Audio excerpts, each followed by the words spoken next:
আসসালামু আলাইকুম। আজকে আমরা ৪৭তম বিসিএসের গণিত অংশের এই অঙ্কটি সমাধান করতে যাচ্ছি। এখানে প্রশ্নে বলা হয়েছে ৪ জন তাঁতি ৪ দিনে ৪টি মাদুর তৈরি করতে পারে। একই হারে ৮ জন তাঁতি ৮ দিনে কতটি মাদুর তৈরি করতে পারবে?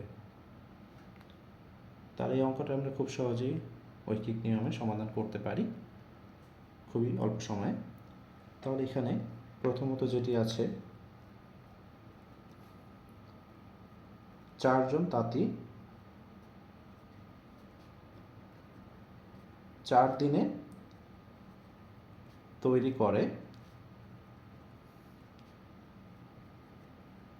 ৪টি মাদুর, অর্থাৎ ৪ জন তাঁতি ৪ দিনে তৈরি করে ৪টি মাদুর।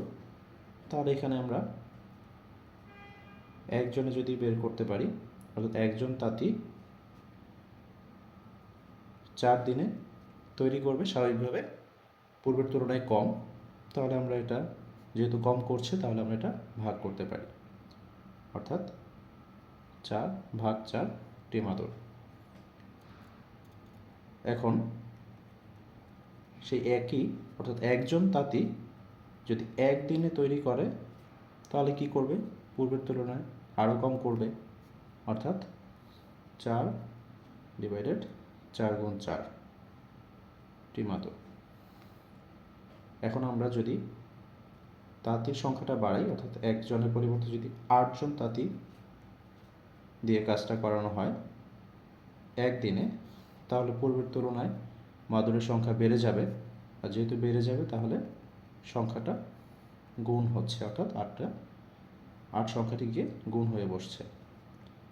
এবং সর্বশেষ যেটি আমার রয়েছে ৮ দিনের বিষয়, অর্থাৎ ৮ জন তাঁতি ৮ দিনে করবে পূর্বের তুলনায় আরও বেশি, তাহলে সেটিও গুণ হয়ে যাচ্ছে, অর্থাৎ ৪ গুণ ৮ গুণ ৮ আর ভাগে ৪ গুণ ৪। তাহলে এখন এখানে আমি সমাধান করলে স্পষ্টতই আমার যেই সংখ্যাটা প্রয়োজন মাদুরের সেটা আমরা পেয়ে যাই। তো ৪ ৪ কেটে যাচ্ছে, ৪ দিয়ে ২ বার যাচ্ছে, অর্থাৎ ৮ দুগুণা ১৬টি মাদুর। তার মানে আমার এখানে প্রশ্নের উত্তর হচ্ছে গ, অর্থাৎ ১৬টি মাদুর ৮ জন তাঁতি ৮ দিনে তৈরি করতে পারবে। ধন্যবাদ সবাইকে।